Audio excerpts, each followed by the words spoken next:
we're celebrating is life itself and being present to someone who's in need. And there come a moment when you can address some of those decision-making situations. But in that moment, you have an immediate need. You have an immediate response that we must give. And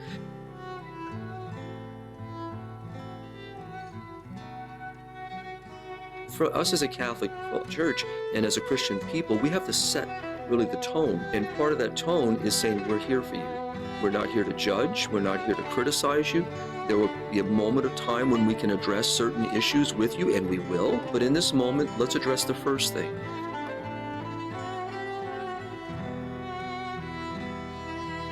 And I love the fact of having daycare, you know, and that's not just for single moms. It could be for the married moms. But in many cases, the single moms are in a much more difficult situation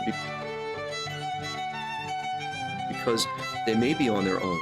They may not have the resources to be able to place their child into a daycare, or maybe with their mothers or friends, and they don't have the financial means to pay a sitter.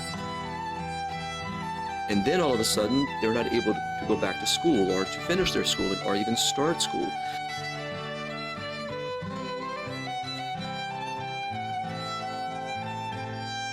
So I really admire, you know, those universities that are, you know, giving a path, showing a path forward, and at the same time, having read some of the ways of their approach, they're also doing exactly what I mentioned, what's happened in the mission field, those two examples I gave.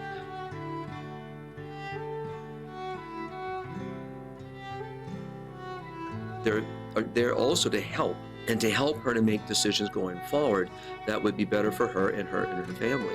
So it's an example of, there's so many ways of approach, and at the same time, we never lose holding all of us.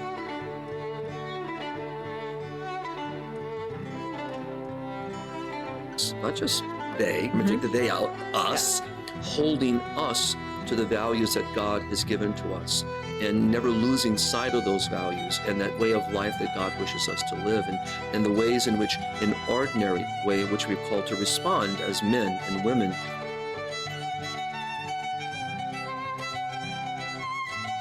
And where God has placed the gift of procreation within marriage.